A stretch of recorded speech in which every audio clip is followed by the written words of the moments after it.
30-second delay. So everybody say anything you want to say before we go. Fuck. Before we go live on the air. Shit, fuck, cock ass balls. There you go. I reckon we're probably safe to go live, so I'm going to do the intro right now.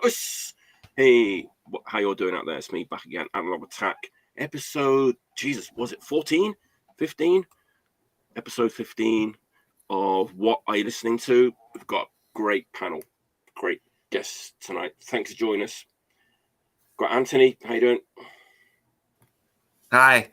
Hi. Mike. What's going on? Thanks for having me. I'm back again for the third time, Andrew. Yep. The professional Andrew. This is his third fucking time? I think so. Holy shit. Yeah, he's a veteran. He's a veteran. Love you guys. Yeah. He knows the thanks deal. for coming on. I appreciate all of you taking your time out to come on. Thanks a lot. Thanks for having us. Let's do a little cheers if you've got a drink in your hand. Cheers. Cheers. Thanks for everyone who's Cheers. tuning in or might tune in. I think we're definitely live now. The Remember Exterminator.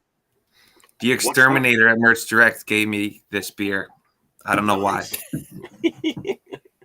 Very weird. I thought it was called The Exterminator. Nice.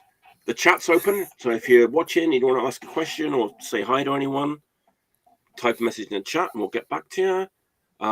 Everyone knows what we do. We've been listening to a lot of records. We've had to choose just 5 of them that we're going to show and talk about and have a good time with them and have a good chat about some great records. And I'm looking forward to everyone's picks. I'm excited actually because I have absolutely no idea what's going to come up tonight, as always. So I think we're going to do the clockwise thing. I think I'll go first. I'll do one, then me, Anthony, Mike, and Andrew, and then we'll go back around 5 times until we're done. So you ready, guys? All good. Let's go. Let's do this. Okay, so if you've been watching, I've been doing what I've been calling my short, sharp shock at the beginning of the show. It's like, you know, a fast, hardcore record or a grindcore record or something like that. But this week, I'm kind of doing it. I'm going to do it, but I'm going to go back to Long Island, 1986. Wow. Combat Core Records. Oh, I know. And I was living in England at this time, and a housemate of mine banged on my door with this record in his hand, and he said, "Listen to this. It's going to melt your face off." And it did. I'm talking about the Crumbsuckers. Yes. Life of Dreams. I pulled it out like last week. It sounds as good today as it did back then. It's just one of a kind record. Like untouchable classic. How do they do it? It's like it's super fast, super heavy, but it's also super catchy. Like every song is fucking memorable. And technical. Those guitar players were fucking sick. But not too like fancy though. It's just right in the pocket. It's amazing. And it doesn't sound like dated at all. But it sounds more of a hardcore record to me now than it did back then. It's like less metally. It sounds less metally now than it did back then. So I guess at the time it was considered very metal. But these days, not really. It doesn't sound like that metally. It's like they were very hardcore and they went more metal. And so people gave them shit for it. Because it was a crossover thing happening, which had a negative connotation. But that record stands the test of time no matter what. It's an incredible classic. I live like a couple of miles away from where they're from. So, wow. Pretty cool. I was only years old when that record came out, so I wouldn't know. But I do love that record. Andy from Kill Your Idols lent me that tape, and that's how I got into Crumbsucker. And when they did a reunion, Kill Your Idols opened for them. It sounded like you dropped the needle on the record, and they sounded like they didn't miss a fucking beat. Yeah, this is like the original Combat Core. Yeah. Did you get it at Disc Union for $5? About $8, I think it was. Wow. I still have my original, so I probably paid $9. It's been reissued, but like the reissue is like just almost as expensive as the original. It's one of those kind of situations. Yeah. The reissue, they fucked up the artwork though. It's like, isn't it pixelated? Artwork. It's a little pixeled out. Yeah, it looks. Well, like there was a couple of reissues. There was, I think, like a Back on Black style one. That one is all pixel. It's not worth it. Yeah, that one's pixeled out. Then they There's just a newer one, right? I think Metal Blade just reissued it. Actually, Did they? Okay. Something, Really? But I didn't get it because I had it already. But I should get it probably. But it's the classic Sean Taggart artwork, right? You don't want that to be pixelated. And he doesn't want it to be pixelated. He'll kill you or something. I never cared about this when I was young, but as I was listening to it this week, I made a point of looking at who produced it because I love the production on this record. This guy, what's his name? Steve Sinclair. And when I looked at what he'd done, I was like, Jesus Christ, he's done like Possessed Beyond the Gates, Dark Angel, Darkness Descends, Agnostic Front, Cause for Alarm, Death, Scream, Bloody Gore, Voivod, Nothing Face. Amazing. So, you know, he's got a amazing. good resume. What Cause for Alarm record? No, Agnostic Front. Okay. Yeah, right. Yeah. So, you know, he's got a pretty good resume for that stuff. Very good. You set the bar pretty high there, man. Sorry. But, you know, it's a classic that it sounds as good to me today as it did in 1986 when I first heard it. It's a classic, right? It's perfect. I still can't play that break part in Trapped, and I've been trying since 1986. Like, but it's amazing, Mike, how like catchy every song is, even though it's like super fast and like it's amazing. I read something about it. They work really hard on the parts. Songs. On the songs. They were concentrating on the songs, not just being fastest band at the time. Makes sense. And it translates really well. I mean, and we've got to mention Chris Notaro's vocal performance, which is like you can hear every word he says, but it's like super. So good. So good. So that's there's like a brother record to that. You know, Ludacris, Immaculate Deception. All right. Yeah. It's like the brother record to that because came out a little later. It's the same time, but they're from the same area, you know, of Long Island, pretty much. You know. And, yeah, I thought you might say that. There you go. And it was, as I said, it was the same guy that produced it. That Steve Sinclair guy produced both those records. So makes sense, right? Sick. Hey, we've got Brad Smith is in Newcastle in the UK, and he stayed up all night just to watch this channel. So thanks for tuning in, Brad. Awesome, dude. And Jen's here from LA. Thanks for tuning in. Nice. All right. Anthony, what's your first pick of the day, man? My first pick. This just came out, and I've been listening to it a lot. The Ratnip 7-inch on Iron Lung Records. They just put it out. So I picked that. I really like it. It's just like awesome, fast, like old school hardcore. It's they're from Pittsburgh. And I don't know. Have you heard it? Have you gotten into it? I haven't, but I've seen a lot of people like talking about it this week, how good it is. I sent it to somebody and instantly they were like, yo, this is it. And they ordered it right away. It didn't come out on Iron Lung Records. I'm sorry. I pre-ordered something from Iron Lung the other day. Right. It came out on Songbook Records. All right. They've only done like the first Ratnip 7-inch, this one, and a White Stains 12-inch. Songbook Records, my bad. That was another one that everyone loved, right? That White Stains. Yeah, White Stains they're really good. So is that in that kind of same vein, that kind of style? Or? I like it better. Yeah, it's same stuff. I like the Ratnip stuff a little bit better, but definitely same world. Wow, nice. Yeah, that's one that I've seen it. It's on my list of things to get. I don't know if it's going to make it to Japan, but it's awesome. Definitely worth. The first song, Death Fact, is it like it's basically really fast hardcore with a little bit of like kind of street punk in there? No, something. It's really fast. One song is a bit slower. Like a breakdown. You know, one song might have a breakdown, but it's not like what you would think of a breakdown. Right. And like first song has a lot of stops and like guitar breaks, a bass break, and it's just really well put together. Angry fucking hardcore. It's a good name for a band too, right? Yeah. Totally. Is that their only record? They have this is their second 7-inch. All right. So Comfortable Chair, I think, is the name of the first 7-inch. That one's cool. And then I think I have that one maybe. Nice. I'll check. Cool. That's a good one. That's something that's like people will see that and like they'll be like, yeah, I want to go and check that out. Yeah, like I didn't know how to go about it, and I'm like some newer stuff that I've been getting that I've been listening to. People love to hear about newer stuff, you know. So yeah, because it's hard to like I didn't like. Oh, I've been listening to Group Sex. Like fucking Group Sex. You don't need. No, that's a great pick. It's perfect. Nice. Cool. All right, Cheers chat's to the here. guys in the James chat. is here. Cheers. All right, Mike, what's your first pick tonight? My first pick tonight is from here in New York. Fifth full-length album came out at the end of last year to get right in there for the top 10s.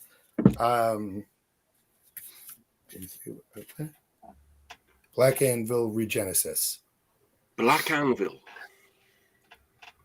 So, I mean, I have a lot of history with these guys, but this is completely unbiased. I really love this record. I listen to it constantly. It's a double LP if you get the vinyl, which why wouldn't you get the vinyl? It's double LP, so there's 3, 6, I think it's 12 or 13 songs total between the 4 sides.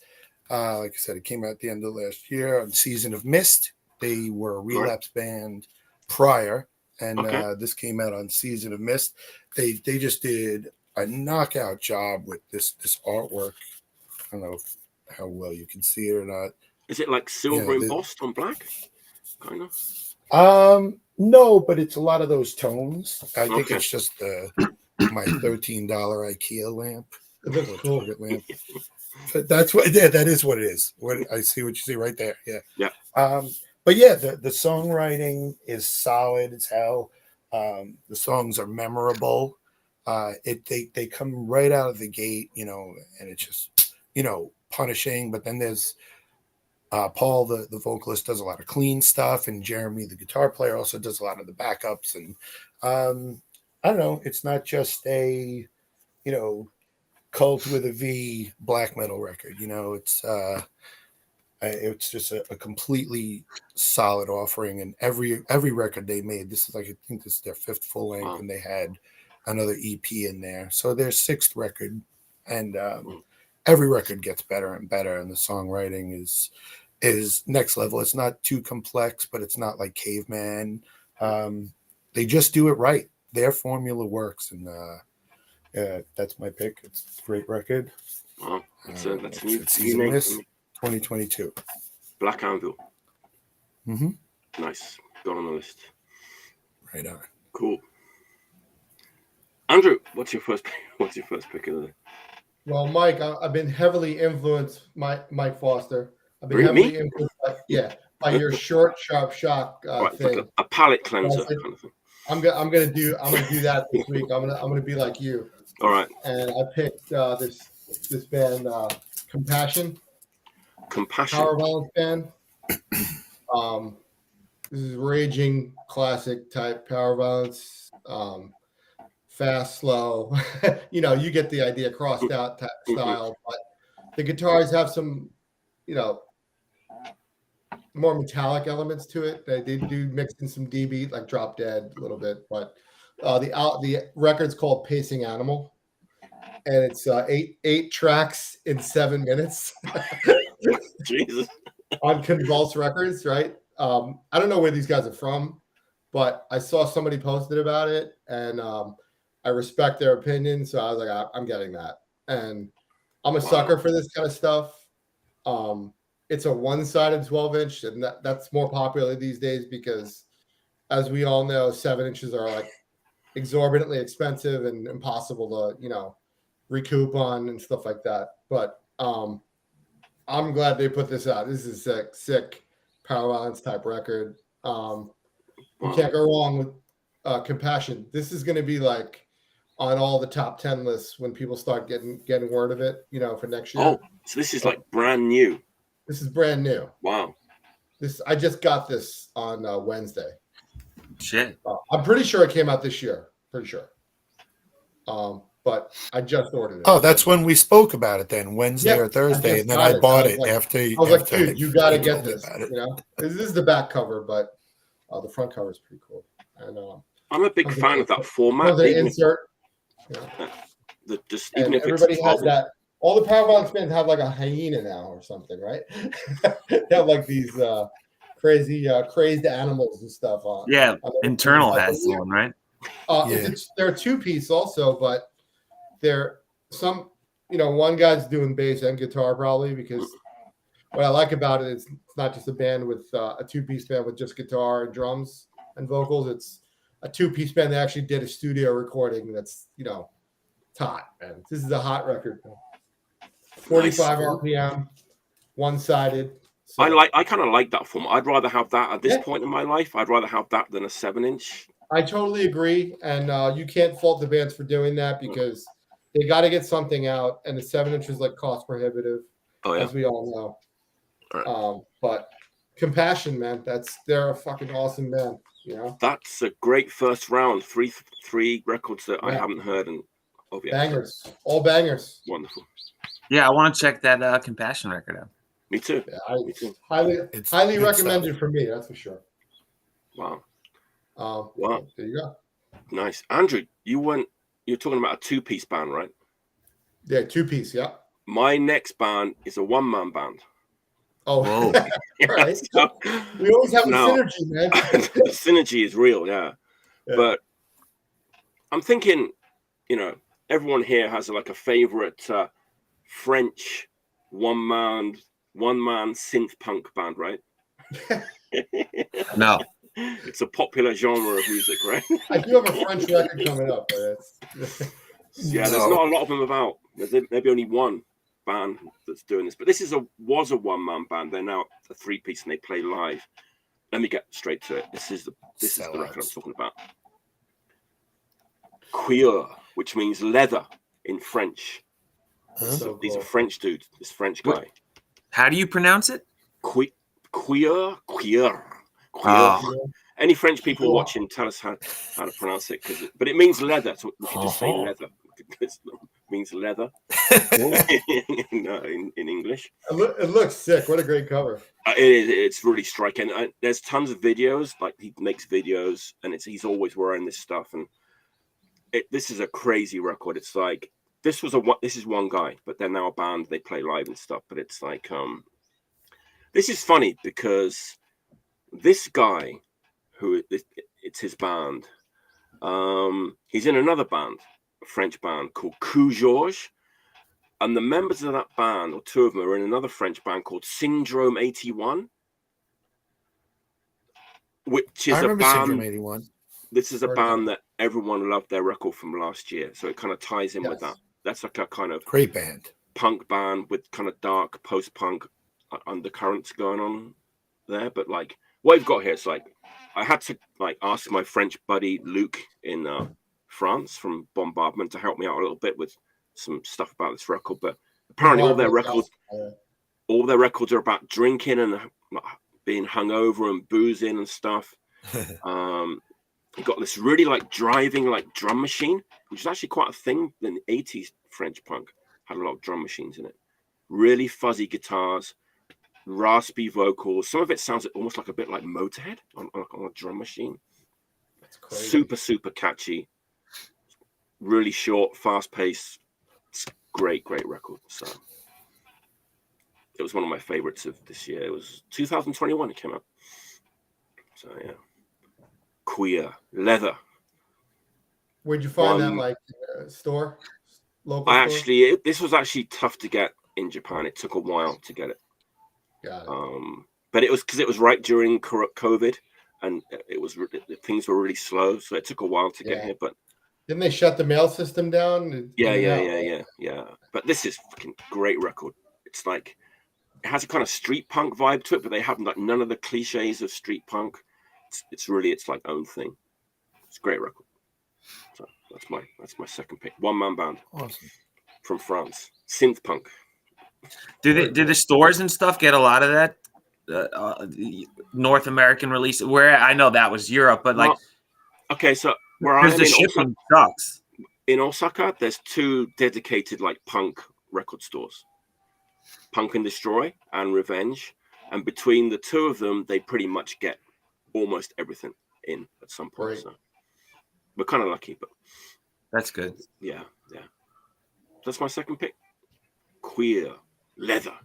Great pick. Great first round From France. There you go. What's up, Mike Casey? There you go. All right. Hey, Anthony, what do you got? What's up, dog? I'm just gonna pick whatever, I guess. Viagra Boys. Yes. Cave World. Love it.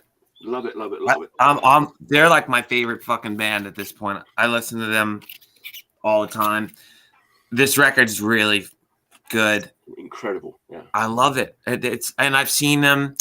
I'm going to see them next week. I've seen that, since they've come back, I've seen them, like, they played twice. I went both times. I listen to them almost every day at this point. They're just fucking, they're talented. The songs are great. They're like post-punk. The lyric, they're funny as hell. Like the singer dude, Sebastian or whatever, is hysterical. Yeah. I couldn't recommend them enough. It's funny though, Anthony, because I had their first record. I like it. Which record? The very first album, whatever it's called, like the one with that song "Sports" on it. Oh, Street Worms, yeah. That's the one, yeah. And I kind of liked it, but I didn't really pay much attention to it. And then like Artie came on this show like last year. Yeah. He held up that record and he was like, "Hey, if you were not really that keen on the other one, check this one out because this is like so much better." And he was right, and I went out and bought it. And Welfare Jazz. Yes. Welfare Jazz, and that one, Cave World, particularly, is amazing. Totally. It's got that like really heavy, like almost Stranglers, like bass. Dude, yeah. And seeing them live, really, it's great. But they're kind of big. I mean, they were on Jimmy Kimmel and stuff. Yeah, they're going up and up. I mean, they're probably going to get fucking huge. I mean, good for them. Shit, I was gonna say something. I don't remember. I have no idea. It's funny with that band because some bands who kind of get popular kind of seem to get a lot of criticism, but I think they've avoided that somehow. Yeah, like Turnstile gets shit on every day. I was gonna say Turnstile, but like the Viagra Boys, like they're just fucking good because I don't know. They didn't just like. Turnstile was hardcore or whatever, and they're like Viagra Boys isn't necessarily a part of that world, maybe to a certain extent, but like I don't know. But like two of the guys from Viagra Boys were in like a D-beat hardcore band called Nitad, Swedish hardcore band. So they've got that kind of like. I didn't know that, but I mean, I assume they were from the punk scene, anyways. Yeah, you can tell, right? It's genuine. I think now they had someone that used to be in Ghost playing guitar for them too. There's a lot of people that were in Ghost. I know. Large cast. That's a unique and amazing record from last year. Totally. That's a great pick. Yeah, I gotta check that out. Yeah, really good. Boys, gotta check it out. Nice. All right. Oh, Michael Casey is up with us. James, my friend, my hetero life from Norway's in the house. There we go. All right, Mike, what you got next for us, man? Okay, this next record hails from Canada. So this guy is from Montreal. His name is Eric Quach. He started doing something called Thisquietarmy in 2005. But this record is Thisquietarmy with Away. So our beloved Away from Voivod plays drums on this and two others. They have 3 full-length records now. And it is described very accurately as the first sci-fi drone metal collaboration. Wow. So sci-fi drone metal.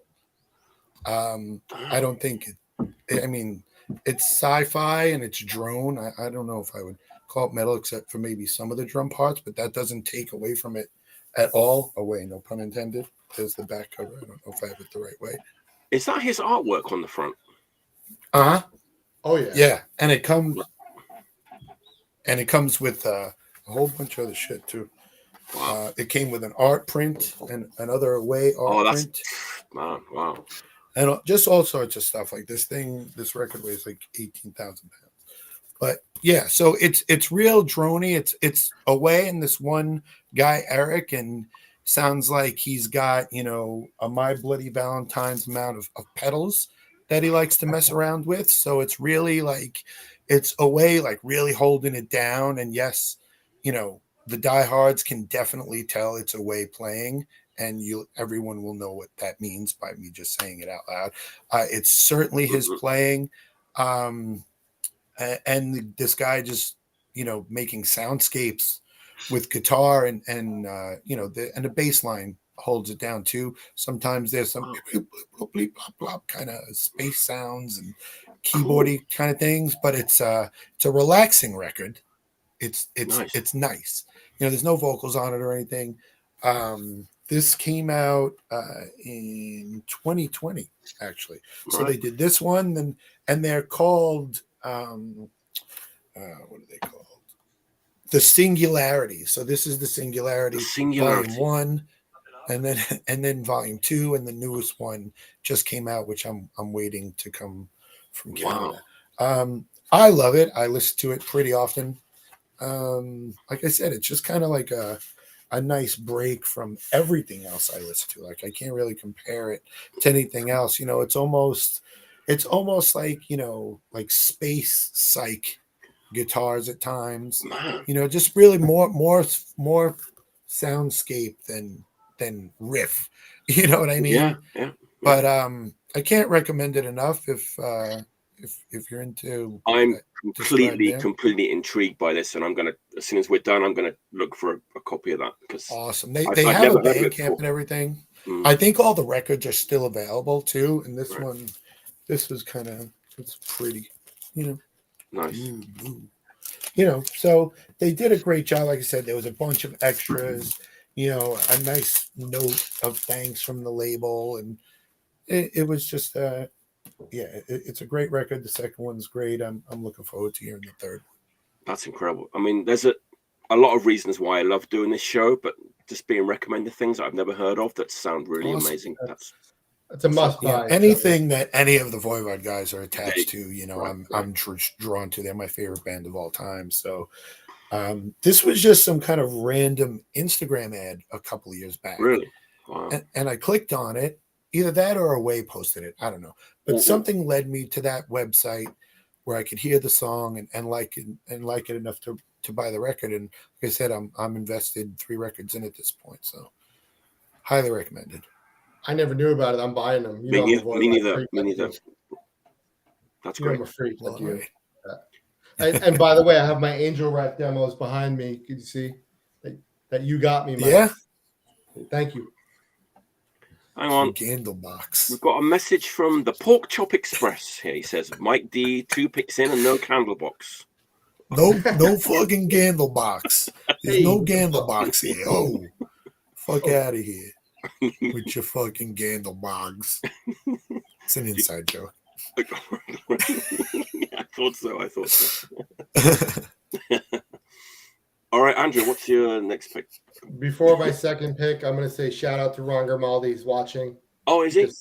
Yep. Is he really? Wow. Yes, he is. Hashtag you can Ron see who's I've been watching. talking to Ron all day. I can see how many people are watching. I can't. If someone comments, he told me he's watching on YouTube or something. So all right, there you go. Yeah, he's not watching. He's watching. Hi, Ron. Anyway. Ron, you've got to come on. It's on his browser, but he's jerking off right now. Probably. I would hope he would be jerking off to this. For the love of Pete. All right, my second pick. Here we go. Let's change the subject. It's The Senders. The Senders, a New York City band from the 70s. Wow. On a French label. So we have the French connection here. French connection. And the actual title of the album, The Senders, is I'm gonna botch how to say this, man. I can't speak French. Yeah. Retour à l'envoi or whatever, which means return to sender in French, right? All right. Man. So it's kind of play on their name. But the Senders are a fucking awesome rock and roll band, right? it's punk guys from the punk scene in the 70s, like the Johnny Thunders era scene, playing straight up rhythm and blues 50s inspired rock and roll. No punk, no screaming, none of that. It's just piano, keyboard, guitar, slide guitar, rockabilly kind of sound. But fucking awesome. I can't stop listening to this record. I love this shit from like Max's Kansas City and stuff. And they have like, that era of New York City, which I was too young to be a part of, right? At the time. I kind of wish I was a little bit older so I could have seen some of these bands, but the Senders actually were around in the 80s too. But just fantastic rock and roll. Like you can't, like, just picture like Johnny Thunders, like early solo stuff without the punk, just the straight up rhythm and blues stuff, just perfect. And actually there's a song on here that that band, the Black Keys, totally ripped off. So like it's like that kind of like roots revival, 50s revival rock and roll, but I'm not doing it justice how I'm explaining it. I get it. Yeah.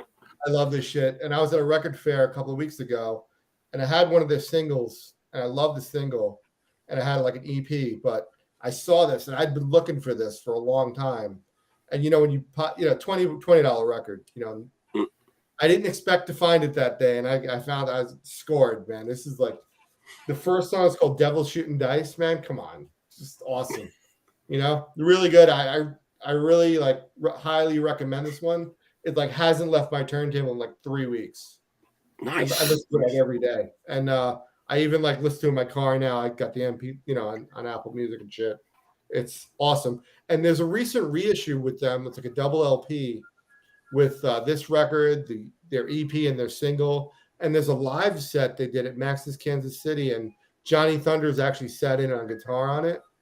Oh, wow. So he like played with them and stuff. And another really interesting thing about it is the singer wrote a book called Punk Avenue. And it's not like a typical New York City punk book where it's just like reciting all the same shit over and over again that we all know about. He like really like gets into like the relationships he has with the people in the bands. Wow. And really like the birth of the Max's and GB scene before like it was a hardcore, like really the real early avant-garde punk and rock and roll stuff, But rock and roll played by punks, man. Who knew it? I didn't even know it was that good until I got the record. Amazing. That's kind of crazy. Do you guys know that band called the Blasters from LA? They were from the same time period. They seemed like they were kind of big in Japan. They have that record that has like the big like cartoon face on it. And I just checked them out yesterday because I always see that record everywhere. It's like the Blasters. Right. And it's totally what you're describing. It's like rock and roll from the 80s. It's kind of sounds like late 70s. Okay, this is like late 70s. It's like it's punk guys playing rock and roll. Like you can't beat that. Like they didn't want to be. Everybody's doing like the extreme punk things. Sex Pistols and Ramones influenced everybody in Clash, right? But they were like, no, you know what? We're gonna do like go a little bit earlier and just play rock and roll. Cool. So if you like that stuff, it's not. I love it. So. Nice. I'm a sucker for anything New York, so like New York City bands like that, like really appeal to me in that, on a deeper level, So the Senders, man, I highly recommend it. Right, that's another new one to me. All right, I'm going to go in a totally different direction now. This is my Metal of the Week record. Someone said Caveman. I think Mike mentioned Caveman when he was talking about like a certain record. That term perfectly suits this next record that I'm going to show. It's doom metal, but it's not like traditional doom metal. It's not stoner metal. It's not funeral doom. It's not death doom. They actually kind of invented their own genre of doom, which they call caveman battle doom, is what they describe their music as. Do you know what I'm talking about? A UK band called Conan. You're love it. Yeah? Cool. Awesome, man. And I've just been listening to this one. They've got a lot of records, and actually I'm going to show them because they look so great. They're nice to look at. But this is the one I've been playing a lot this week. It's like their 5th album, I think. They kind of got, I'm not going to say commercial because it's not, a little bit more accessible, I want to say, on this record. It's not quite as like, just like, sledgehammer to the face as the previous ones. It still is. But there's a bit more variety on this one, I would say. It's a little catchier. Great band. Blood Eagle is... Blood Eagle. 3-piece. They're from Liverpool. Yep. Home with the Beatles, right? Yeah. But it's like the low end on this band. Honestly, I'm not joking. Every time I play a Conan record, I have to go over to the stereo and adjust things because the windows start shaking. Seriously, it's like the low end on this band is like unbelievable. I know, and it's like they don't have the growling vocals. They don't have the psychedelic high pitched vocals. It's like straight kind of in the middle of that. But the singing's almost like it's like an instrument, right? It kind of blends in with the music, right? I think I've tried to push this band on you, Anthony, probably multiple times. It's a weird because they don't fit in any category. People are kind of like, oh, I don't know. They're not stoner doom. They're not like this, that, and the other. They kind of got their own thing going on. They're battle doom. And caveman battle doom. And they're definitely they're kind of punks too. That you can kind of feel that they're into punk. And there's a little bit of almost like that New York like helmet thing going on a little bit at times with the kind of lock grooves and stuff. I would say, but down tuned a little bit. Well, it's down tuned. I mean, I don't know how low they go, but I think it's tuned to like W. Helmet was just dropped either. But it's one of those bands that's like they have all those things, but the songs are still kind of memorable and catchy. Kind of thing. Right. Yeah. And they even have like a 55-second like song with blast beats on this record, which most doom bands wouldn't do. They're a great band. Great band. And I don't usually do this because it's kind of not cheating, but I had to read like the label promo blurb, what they said about this record. It's like, it says, if troglodytes could have got on their paws on a fuzz throne or other fuzz pedals, they would have probably bashed each other's skulls in. But Conan, on the other hand, used these tools to wrench the maximum out of their legendary caveman battle doom, which kind of sums it up perfectly. I'll just show the other records. Like this is the Man is Myth demos. The records look so good. You've got to show them, right? So this is where I kind of cheat, right? And then Monos. Monos, yeah. Great record. I think this is horseback battle hammer. Yeah. What do we got here? Oh, Blood Eagle. Mike, you said Blood Eagle. That record, that's What's your favorite one? What's their best one? Yeah. I'm going with Blood Eagle. Blood Eagle. That's the best one? Sure. That's good. You have to buy one. Blood Eagle sounds familiar. You might have sent me Blood Eagle, maybe. Yeah. That was it. And then for sure, that's. Look at that. I mean, come on. How could you resist that if you saw that in a record store? And then this is the new one that came out last year. Evidence of Immortality. This is the newest record. This is probably the easiest one to get at this point. But they're all great. Killer band. Nobody talks about them as much as they should, Great band. I'm glad you're a fan, Mike. Happy to hear. Well, they're from Liverpool. They're overshadowed, by the Beatles. Like the Carcass? Yes. Are they the only battle doom? Are there other genres that have battle? That's a good question. Is there battle folk? There must be, right? There must be some like Conan clones. Caveman battle. Caveman battle rap. I think there's a lot of battle emo bands on Long Island now. Nice. Oh my God. Oh, our good friend Paul's here. People say, can you recap what you've like? Can you say what you? Like, Paul, no. Watch it back. Then. All right. I'm trying to get as drunk as Paul. It's not going to happen. That's not possible. It's not possible. All right, Anthony. What's your third pick? I'll do another newish one. Nice. All right. Brain Tourniquet. Oh, hell yeah. That's another one I've seen people talking about too. This one's really good. This is their second 7-inch. I don't think I have the first one, but it's pretty cool too. This one caught my attention for sure. Iron Lung put this one out. That's when I there you go. fucked it up before. It's just like really good, fucking heavy, like power violence, fast hardcore. It's I couldn't I recommend it a lot. I think they're from Richmond, if I'm not mistaken. Makes sense. I don't know why it makes sense, but I'm just saying it does. Yeah, Richmond, DC.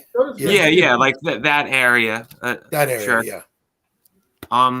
Yeah. I just ordered the LP the other day. Oh yeah, I pre-ordered that. Oh, I was talking the Wound Man.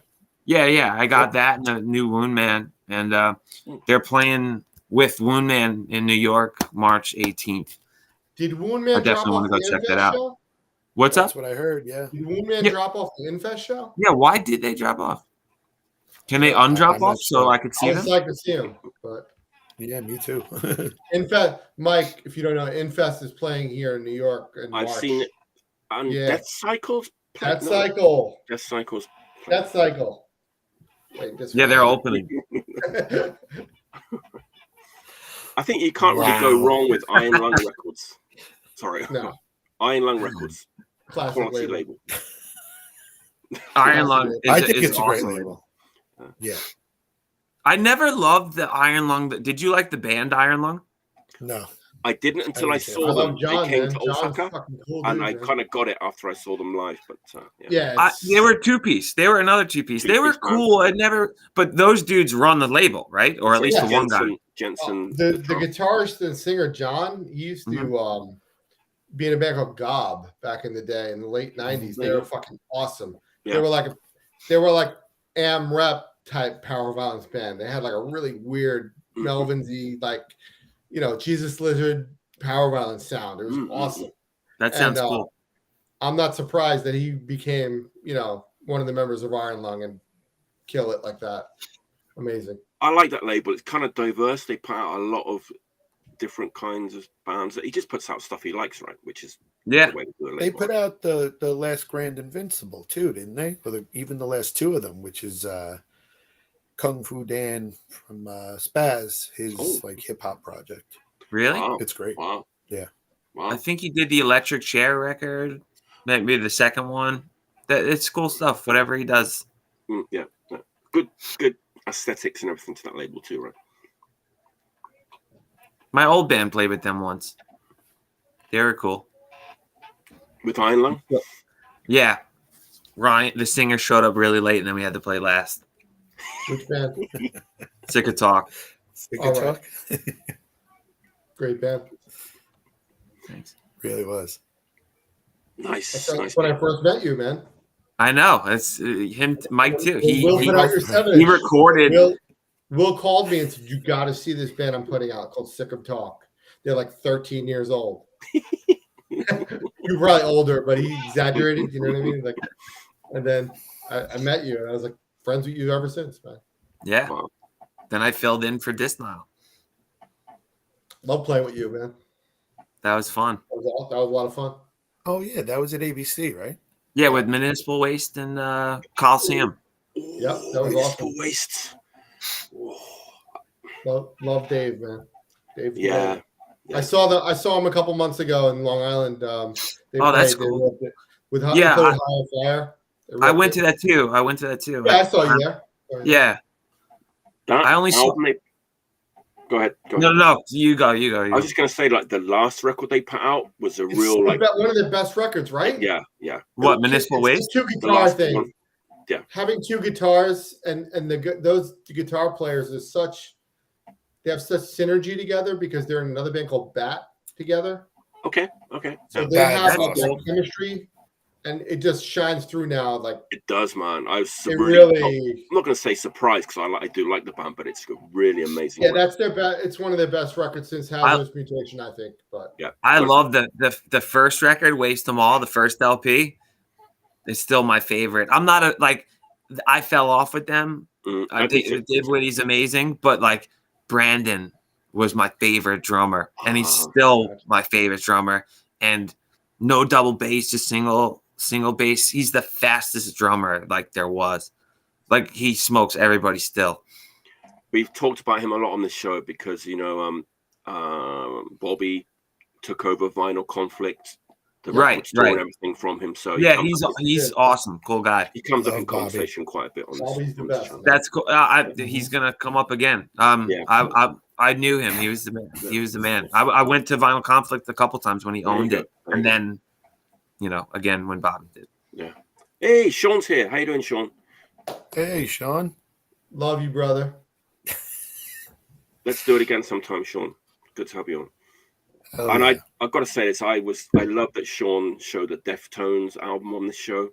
Loved it. Just because. Which record? It was the newest record too. Wow. It just shows that anything that we can show anything. Anything can happen. Anything Right? can happen. Anything can happen. It's great. Capo Cola. Yeah. He's drinking a Capo Cola. Yeah. He might turn Christian by the end of the night. We don't know.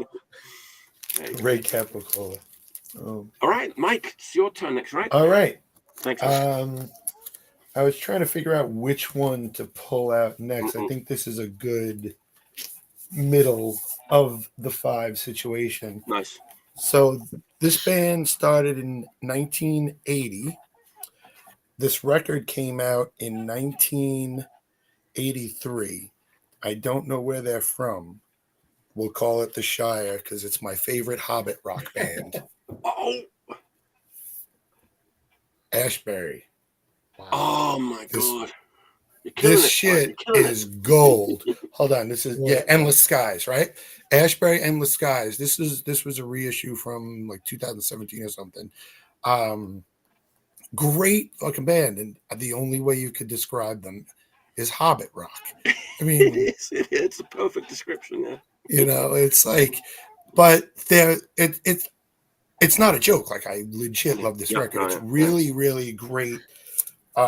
Just that kind of 70s inspired rock that came out in the 80s, and what it sounds like. It sounds like this. That's what it sounds like. There you go. It's like, that's what it sounds like. Like those guys, no one else could have made this record but these guys. That's on the High Roller record, right? Rock, but... Yeah. This is High Roller. I mean, look at the tattoo. Perfect. Anyone? That's what perfection. The fuck? That's so good. But it's a wonderful record that every musician is top notch. The singer's voice is beautiful. Just complete. Like I said, I can't describe it as anything else but Hobbit rock. Late 70s influenced hard rock, real driving, that has like acoustic and electric playing at the same time. And there was headbands filled with cocaine and all sorts of cool shit at these shows. I think they still play. They do. I think didn't they have a newer record out? Yeah, they have a couple of records. Yeah. But I figured if it ain't broke, don't fix it. I don't want to be disappointed, and I want them to remain my favorite Hobbit rock band. So that's Ashbury. Oh, and it looks like this. Yeah. Silver. Nice. High Roller always does a really, really man. nice I love that label. Reissue. They pay a lot of attention. There's always like a 24x24 poster of the album cover and stuff. It's great.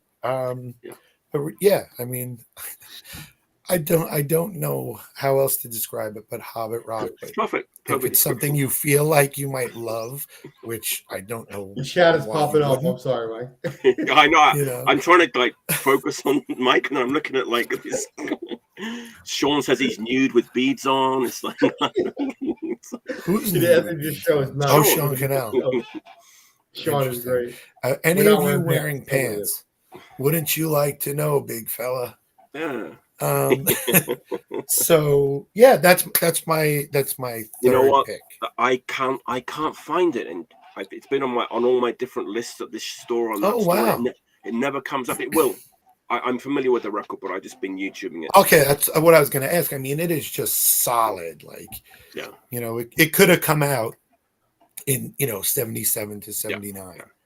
That's a great pick. That kind of reminded me. Great stuff. I've got to get a copy of that before it kind of. I'm hoping that it's popular enough that they'll reissue it at some point. If I think I've seen it available on Assorted Colors, but I could. All right, I'll check it out again. When did it come out? The original record came out in 1983. You were still come years old. I was, and then the reissue was actually 2018. Was the reissue? I mean, so that's when I picked it up. In 1983, nobody cared about that kind of music, right? Really? So no, not by that time. It was dead already. By that time, you were looking at, new wave of British heavy metal, and at least people who would listen to something like this had already moved on. Yeah. But I really appreciate it now. That's for sure. Yeah. Me too. I was psyched that it got reissued because I had heard the opening track, the one that speaks about the wizard coming to town. I'm dying over here. Great. Man. It's great, man. But and when I saw this come up on High Roller's site, because I think I'd bought Destruction reissues or something like that. I was like, yo, that's the fucking Hobbit rock band. I love hobbits. I love rock. Love rock. When you put them together, you got Hobbit rock. My friend Gaetano loves fucking Hobbit rock. Just saying. The wizard's coming to town. Says Ashbury. Ashbury. Yeah. Ashbury. Penisberry. Ashbury.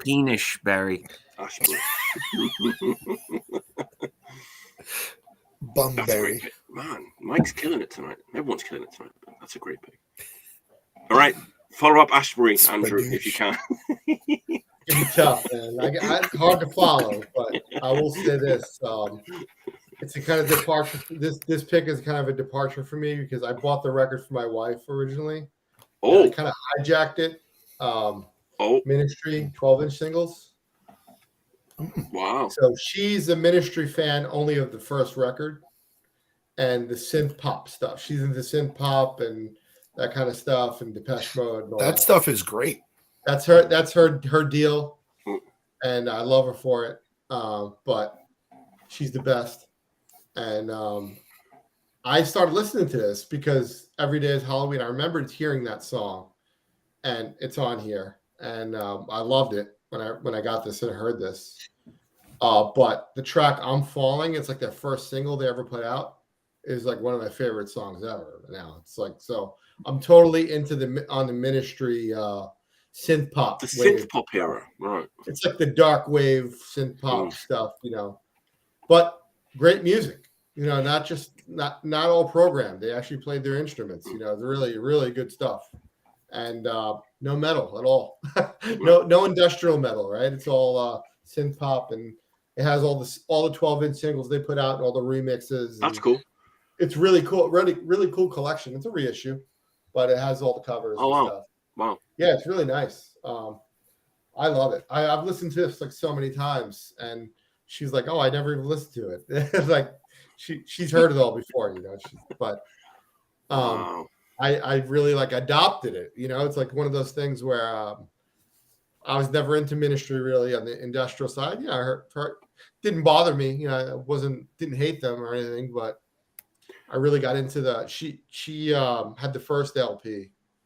And I didn't really love it. I listened to it a couple of times. But the one with the roses on the front? Yes. I forgot what the name of it is. I have it. She has it. She has a little collection back here with her records, and that's in there. And but bought this for her, and I kind of hijacked it. So Ministry 12-inch singles. I'm going to stick my neck out and say that period of the band. Cleopatra reissued it. They always put out good stuff, Right. Whether it's this kind of stuff or hair metal, they kind of have that locked down. I was going to say this might be a bit of a weird opinion, but I think that era of the band might have actually aged better than like the metal industrial era of the band. I love it. It's not something that it's not my kind of thing really, but when you have a significant other into music, you gotta, open your mind a little bit. And she got me into this. But nice. Yeah, Ministry. Really cool. I'm gonna change the order of my next pick for the synergy of your pick, Andrew. Because okay, cool. talking about the synth pop stuff, right? I've been going down a real rabbit hole with like modern day synth pop. There's a lot of it out there.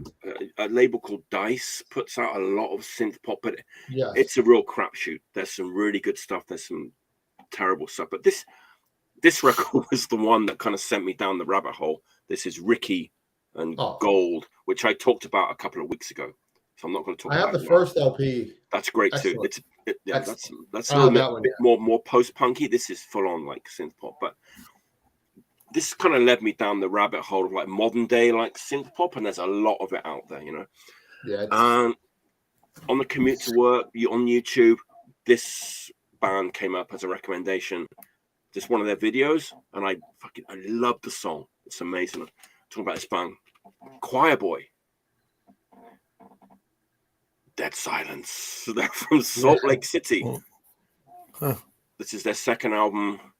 Man, been playing this to death. It's like it is synth pop, but there's way more like post-punk and new wave in there. And when I watched like live videos of them, the guitars are way more up front than they are on the record. But is that guy in the band? He's the main guy. He's the singer. And this guy is Adam Klopp, and he is a fucking incredible singer. Really unbelievable. It's like this. At first glance, I thought it was going to be Drab Majesty. I don't know if you've ever heard that. They're totally related to that band. They're kind of, really? Yes. But I like this band better. I like Drab Majesty, but I'll check that out. But it's in the same area. It's in the same ballpark. Absolutely. Right. But it's like they've got all the sound, you know, like the chorus on the bass, like the shimmering guitars, the drum machine, you know, the jack, you know, everything. But they write songs, really, really good songs that would be really top of the charts if it was like 1983. Yeah, I'm kind of a bit obsessed with this band. Their single "Toxic Eye." Well, just watch that. There's a video. Choir Boy, Toxic Eye. They have a video for it. If you like that, then you'll like this record. It's kind of one of those. It's weird. It's like happy sounding, but it's also dark as well. It's one of those. I'm embracing this kind of synth pop stuff now. These guys are at the top of the tree, I think. Nice. And especially this record. It's like really, really good. Yeah. So yeah, and Salt Lake City too. You know, not many bands coming out of Salt Lake City, and I think they kind of do come from the punk scene. Mormon. Yeah, right. So they must kind of stand out, right? It's a weird place. Yeah. Oh, the album's called Gathering Swans. That's the name of the record. How recent is that? It's 2020. Oh. And I kind of read a bit that they were kind of ready to kind of get big, and then Corona came along and they couldn't do any shows, and it kind of like put a halt on their kind of career or whatever. But they should be a big band. This is like real, like really good, like pop music, dark pop music. Great band. Cool. There you go. Choir Boy. Gathering Swans. So this is on Dice. Like Drab Majesty's on Dice Records too, right, Mike? Same label, I think. I think so, yeah. Yeah, same. That's the label that's putting out a lot of this kind of stuff. So there you go. Anthony, what's your next choice? You're reading the comments, aren't you? And I'm like, oh yes, that's me. Comments are incredible. I fucked up. I picked 6 records. That's cool. Do 2 at once. Is this our last round? No, we got one more round, right? No. I think we got one more round. Yeah. I'll do 2 at once. The next one. Okay. For this one, this is older. Obviously, this came out in '91. I can't figure out the fucking camera on this thing. Cows, Peacetika. I love this Cows record. This is a very good Cows record. It's their 4th record, I think, on their 3rd on AMREP. Yeah, I love them. Do you like the Cows? Have you ever gotten into the Cows? Fuck yeah, I do. Yep. I saw them at the AMREP showcase at CB's, man. With Hammerhead? Hammerhead, Today's the Day. We're talking about AMREP, right? AMREP, like this is definitely like one of definitely an AMREP staple. The first song AMREP stuff is untouchable. Yeah, I mean, I love that stuff, and it was hard not to pick all AMREP stuff, but I mean, that's a great record. I recommend it. Hitting the Wall. I love that stuff, man. Hitting the Wall is a great a great song. The rest of it's really good too. You got to watch the AmRep documentary, Color of Noise. Oh, it's so good. It's fucking awesome. And when they interview, they interview Shannon from the Cows, and the first thing he says was, I used to think I was a cat growing up, and my mom would feed me like a dish, like a bowl of milk, and like he would drink it like on the floor like a cat. And then he said, like, his mom eventually told him that he's not a cat, and he was, one of the other. He was a human, like just a human that, like the other boys that would like bully him, and it was like kind of fucked up, but like it just made me fall even more in love with him. Cunning Stunts is their best record, in my opinion. But I love. It was hard to pick. The Peacetika is not even necessarily my favorite Cows record. Sexy Peace Story is probably my favorite, but I've been listening to that one a lot lately, and Hitting the Walls like my favorite song. So, is this like early 90s, or are we still in the 80s at this point? No. This record came out in 91. That record's 91. Okay, I remember like at the time I wasn't ready for it, but I am now. I didn't get it at the time. All that AmRep stuff. It was like, it's weird though, because you listen to like a lot of hardcore punk and metal, and I'm like, Jesus, this is too abrasive for me. It's like right. A lot of the AmRep stuff you had to see live. Right. If you saw it live, you'd be like, holy shit. Okay. It was more of a live thing. Like Today's the Day never got captured on record properly. Okay. Yeah. Compared to how they played live.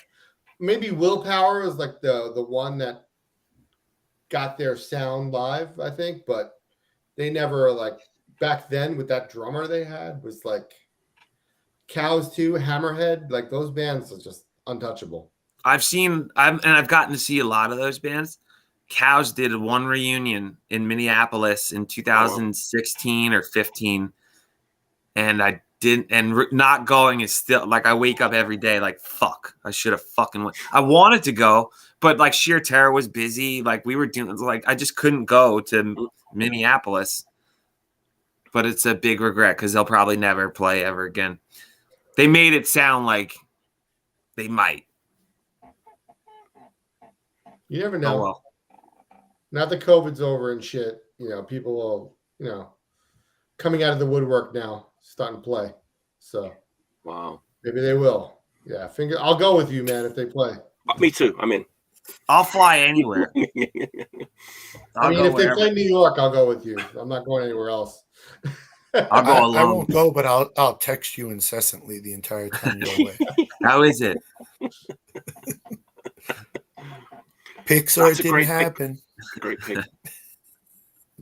I gotta go back and listen. There's so much stuff that I need to catch up on again, because now that I'm kind of ready for it, you know what I mean? Jesus Lizard is another one that that I like them, but I haven't really spent enough time with them. Oh man, it happens, right? There's only so many hours in the day. All right, Jesus, I can't start looking at the comments either. I must focus. Mike, what's your next pick? All right, my next one. I am this band. This record came out in 2019. This band is from the Islands in Finland. This is on Sepulchral Voice Records. And do you know? You think you know? I'm just black metal band. Concrete Winds. This band is bananas. Paul from Black Anvil played this in the van when we were on tour, and it like woke me up out of a dead sleep, and I was like, what the fuck is this? The main dude, he was in that band Vorum as well from Finland. Okay. I've seen this described I've seen it described as black metal. I've seen it described as death metal. I wouldn't call it death metal. I would call it more black metal.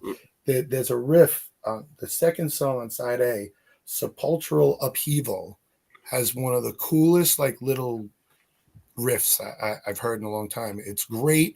It's fierce, it's vicious. Wow. I think of the first couple of Revenge records or Death Worship record, that last Death Worship record. It's relentless. Even on the occasion when it does slow up, it's just absolutely punishing. I'm a sucker for fast music, and this checks all the boxes, and they don't do the weird, witch frog lady voice. It's just vicious. It is absolutely. There's and the songs are memorable, and they're able to get some melody in there too. Cool. Which, given the nature of the music, is just like it's an accomplishment. So, highly recommended. There's the back cover. They have one other album that came out after this, I believe. Looking forward to hearing more from this band. Like I said, I only heard them a year ago. So, Concrete Winds. This is, I didn't tell you the title. Primitive Force. Primitive Force. There you go. That's a new one for me. The only Me too. band from Finland I knew was Impaled Nazarene, and those guys are nuts. Yeah. So this band blew me right, blew my balls clear out the other side of the van. It was just like we had to stop. We had to get everyone with the lights on the phones. There's a lot of bands. I'm good now. Thanks for asking. Right. But I couldn't get enough of this band. So it's funny you said like black metal, death metal. There are a lot of bands that are kind of blurring the boundaries between like black metal and death metal, so it's not quite as easy to like pigeonhole bands anymore. Which I kind of like. It's like, is it black metal? Is it death metal? I like that. Just because of the way the guitars sound on this and the speed. I would it would lean more towards black metal for sure. So, wow, so many new things to check out tonight. That's killer. All right, Andrew, Volume 4. Back to New York City, 1983. Major Conflict. This is on Puke and Vomit. It's a reissue of their 7-inch and demo and some live stuff. They were like a New York hardcore band, back in their early days that it's kind of hard to pigeonhole. The first demo, the demo that they have on here, it's kind of like street punk mixed, like Stiff Little Fingers mixed with New York hardcore, which is really cool. Wow. Really cool. Because they were definitely influenced by Stiff Little Fingers and like the New York hardcore, probably like a Agnostic Front, street punk type sound. But they put out a 7-inch and it's on here. It's a very popular record collector piece, this 7-inch right here. I have to show it. Yeah. So it's on here. And it's more like avant-garde. It has some keyboards on it. It has some flange in the guitar. One of the guitarists from Urban Waste is in the band. And they're a very multicultural band from Queens, New York. So they had a lot of different influences going on. And just this 7-inch that I showed that's on here is just classic 7-inch. Really hard to pigeonhole and hard to explain, but different. Not what you would think of in New York hardcore. And one of the guitarists went on to write a book and produced a movie called A Guide to Recognizing Your Saints, kind of about his life and coming up in punk rock and stuff. So just cool band. The opening track is them fighting on stage, a live thing. So it's cool. Like the kids from Queens, I could really relate to it because I'm from there, Wow. And the vocals are a little bit like the band Leeway. I don't know if you know Leeway at all. They're from the same area, Astoria, Long Island City area. And I could tell that Eddie from Leeway is probably influenced by the singer of this band a little bit. So it has the different vocal style than the typical New York hardcore of the time, right? And the guitarist from Urban Waste was in it also. So it has that kind of his guitar sound a little bit, even though he didn't write the songs, but it's just a great collection. Puke and Vomit put it out. It's the Generation Records version. And it comes with it like a nice booklet with interview with the band and, cool. That's them. So. Nice. Puke and Vomit does some of the Reagan Youth stuff, right? Some of the newer. Yeah, they put out a Reagan Youth record, like a collection, right? Yeah. They're putting out a lot of reissues. Yeah, they're putting out a lot of amount, man. They just latch on. This was released on CD on another label. I never had the CD. Yo, that was a long time ago, right? The CD version of it? Yeah, 10, 15 years ago, maybe. I don't know. Did Dead Alive? I have always had the 7-inch since the late 80s or 90s, whatever. I got it. Now it goes for like a lot of money and shit. It's fucked up. But at least you can get the collection. Nice, cool. That's highly recommended. It's not your typical New York hardcore, that you think of when it's, even though it says New York hardcore on the front, it's not like the typical. But you can tell where it's from, even though it has the demos like street punk and 7-inch more avant-garde. But cool. I love it. You're being taken to task for having the shrink wrap still on. Oh, I do, because the generation thing is on there. Because we know Sean ripped off the. Yeah, he ripped it off. I ripped one off too. Yeah, but they can say whatever they want, man. Yes, they can. All right, last round. Jesus, time flies. We're having too much fun. Last round. Hey, I got a question. We were talking about Rep. When did that label start? I mean, does anyone know? Was it late? I think the first record that they did technically was a Flexi and a zine, and that might have been like 87, 88, 88 maybe. I think the first single he did though was the Halo of Flies single. Shit, Tom Hazelmeyer, right? No, shit, I don't know. I can't remember. It's just because it kind of might tie in a little bit with my last pick, because I'm thinking that the record I'm going to show kind of could have been on AmRep, but it kind of predates them, I think, a little bit. So I'm talking about a German guy or German band whose father was basically making fucking like noisecore in the 60s. What? His father is Peter Brötzmann, right? Free jazz guitar sax player. He put out like Machine Gun, which is just like blast beats and like crazy fucking wild saxophone in like 1968. That's like Peter Brötzmann, Machine Gun, blast beats, and it's crazy rock. But anyway, I'm talking about his son. Peter had a band called, Caspar is his son. Caspar Brötzmann's Massaker. And this came out in 1988, actually. So, but man, we're talking about like heavy music, like Conan and stuff like that. This is a different, an AmRep heavy music. This is close to like AmRep style heavy music. It's like relentless, frightening, like ice cold, like German, with this crazy guitar player who's like not shredding, but just fucking going wild on the guitar. Because his dad was Peter Brötzmann, free jazz musician. But man, this is not the kind of thing you listen to for pleasure. Let's put it that way. It's like you gotta punish yourself on that one, right? It's a punishing record, man. Yeah, Robert's here. He says this guy's music is nuts. It is nuts.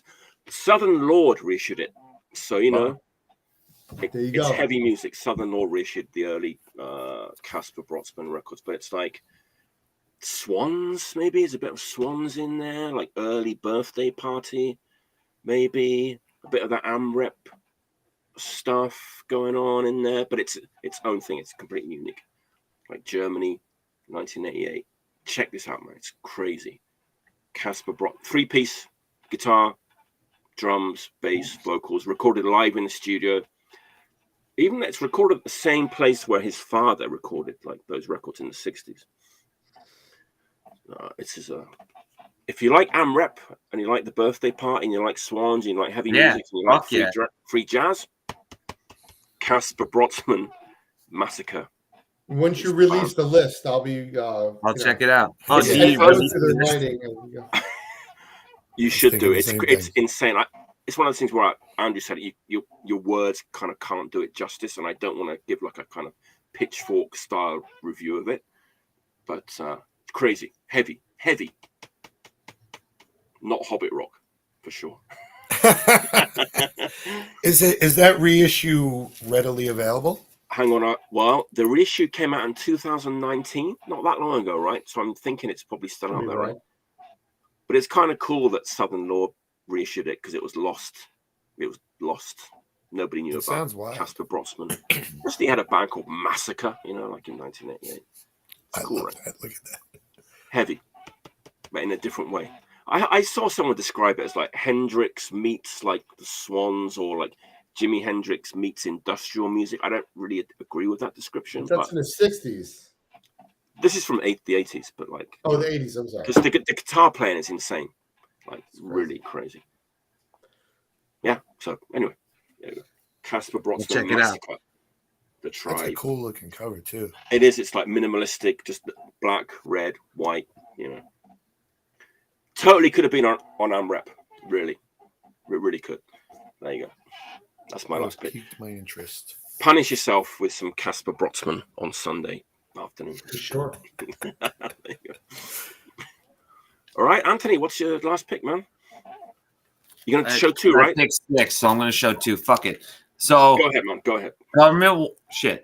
Government warning, no moderation.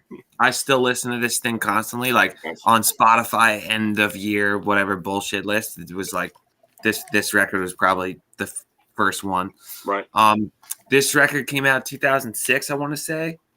And I mean, it still holds up. It's just amazing, like fast, hardcore, like well done. Brandon, that was also the Brandon record, right? I mean, he kills on it. Like it's amazing. And everyone in the band, my old band Disnihil played with them, maybe once or twice. So, and you know, when we would play in Richmond, they would come out and like we were friendly and stuff. And I don't know, this record still holds up, means a lot, and it's just a great record. And you know, it's fucking 17 years old almost at this point. But that's crazy to think about, right? I know it still feels kind of like new, right, in a way. Yes. And then even with Pistines, this is their last record that they did. Why Love Now? I love Pistines. I know Mike probably doesn't, but Mike. I don't think he does like them, but I'm obsessed with Pistines. They're fucking another band that's hysterical. Like it reminds me of Viagra. You know, Viagra Boys reminds me a little bit of Pistines in ways. Okay. Like the sense of humor and just, you know, at least that musically it's a little different. But some of their songs have that repetitiveness to it.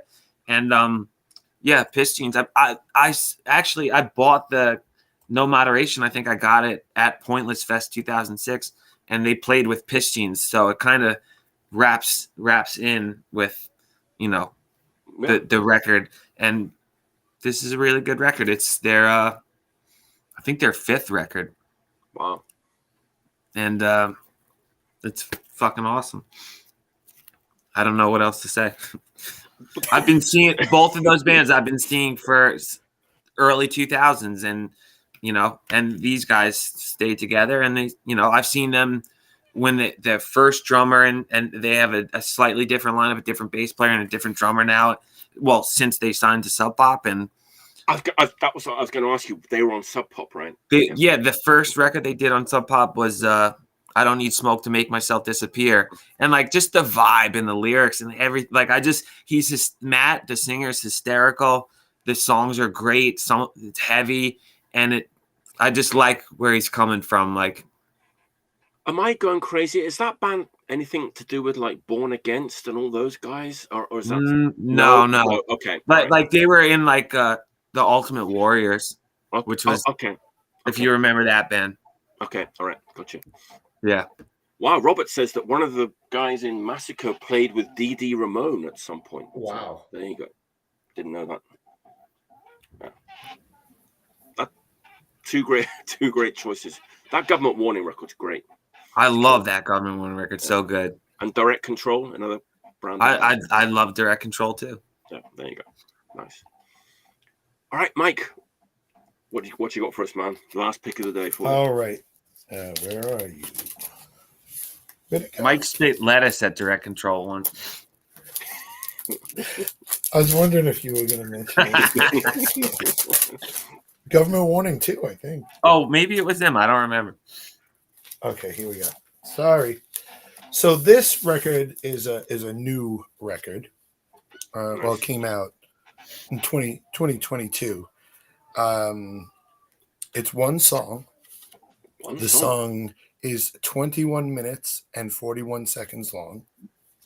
And amazing band, amazing people. This is The Magic Volume by Gospel from here in New York. Can't say enough great things about this band. Vinny's crazy. Yeah, he's here. He's here tonight. Ladies and gentlemen. Like he's watching. Right? Wow, cool. He said I dressed like a cat. Yeah, was that him?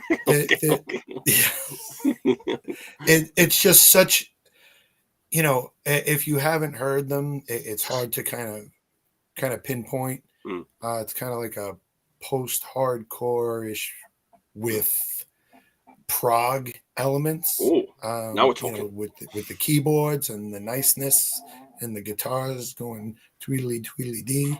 It's like, no, but it's legit such an amazing record. I've written entire albums that aren't 21 minutes long, so this is it's just, but it doesn't get old. This song, grabs you and holds on to you throughout the whole trip. And this is the only time they ever recorded it. It's an older song too, and they finally recorded it and did it beautiful justice. And one of the other cool things about this record is, you see how that's negative of the front cover. The B-side of this fucking psychotic thing is the song Backwards. Yeah, I love that. So that's one side of the record, and that's the other side. The musicianship is ridiculous. Adam's vocals are wild. It's just it's the perfect storm, And I'm not one who's got a lot of patience for long songs, and so this is, besides this, maybe like Rush's 2112, but it's just fucking amazing. And like I said, the musicianship and the melody and the noise aspect to it, you can't go wrong with it. It's amazing.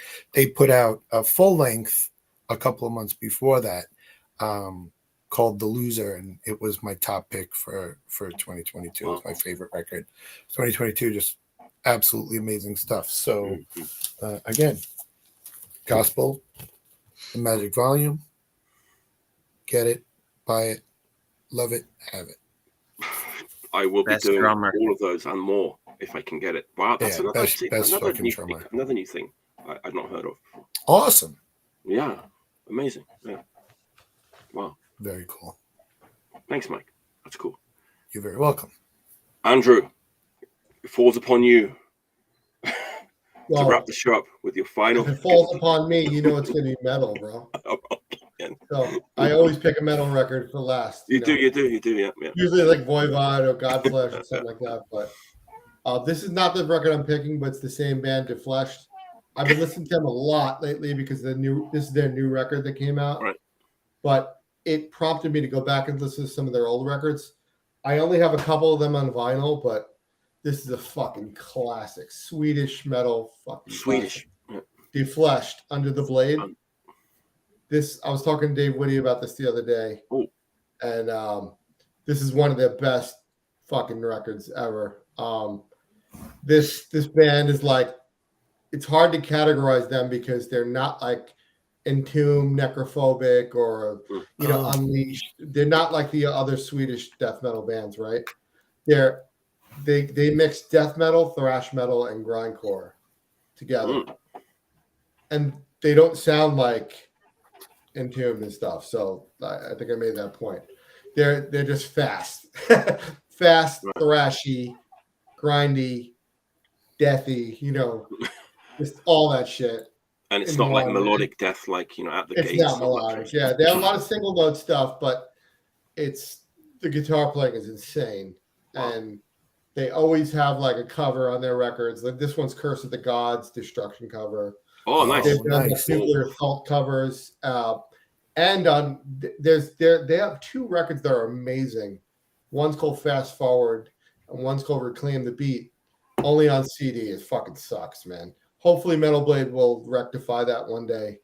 Or Hammerheart. Hammerheart reissued this. Okay. This was only on CD before. Hammerheart reissued this a couple of years ago, thank God.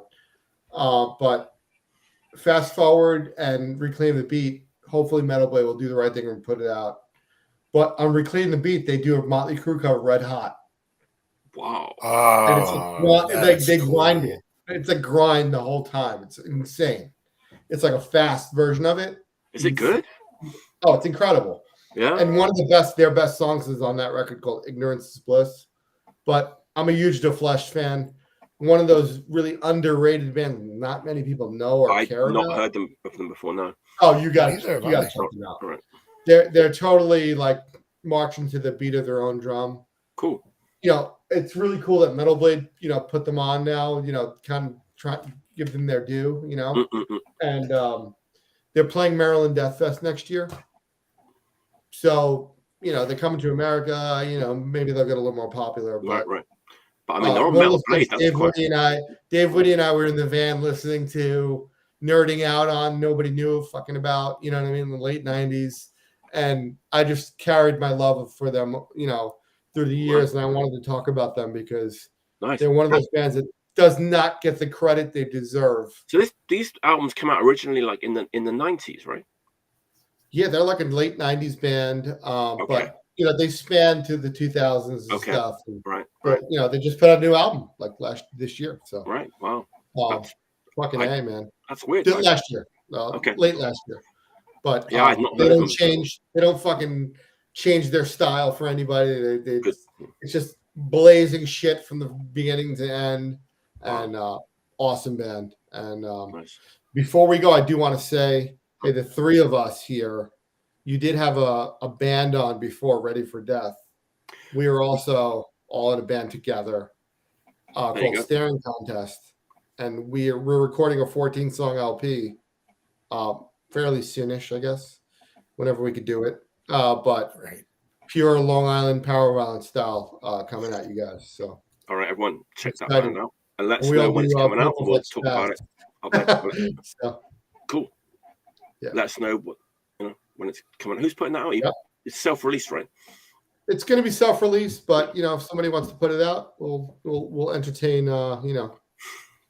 Only friends. We wouldn't put out anybody else. We don't know. Right. I think, right, guys? Email staring contest at offers@aol.com. But yeah, psyched about it because I love playing with these guys, and it's gonna be awesome. So I got drunk enough to say that. So there we go. One bottle of Brooklyn lager. I have two. But thanks, Mike. Thanks for having us. I was going to say, I don't know if you remember at the beginning, I said I really don't know what to expect from today's picks because I really didn't, and it exceeded my expectations. I was kind of blown away with, it's great, like stuff I'd never heard of, and like things were like I had a kind of not a stereotype. I was they're probably going to show like these, and like, everything was totally different to what I kind of imagined it would be. So awesome, nice, and we had a good time, right? Yeah, great time. Thank you so much. We'll do it again, right? Yeah, I hope so. Hell yeah. That's what's awesome about this show is that like you learn something from everybody, like really each time. And another great thing about it is nobody is really like judgmental in other people's picks. Everyone's kind of supportive, which I was worried that would happen when I did this. It'd be like, that band sucks, and that doesn't happen. Which that's good. It is good because nobody wants to watch that. Maybe they do, I don't know. But it's just it's cool. Every week's cool. I kind of look forward to it every week. It's like it's something to look forward to. Meeting new people as well. It's nice to meet you guys. I look forward to it.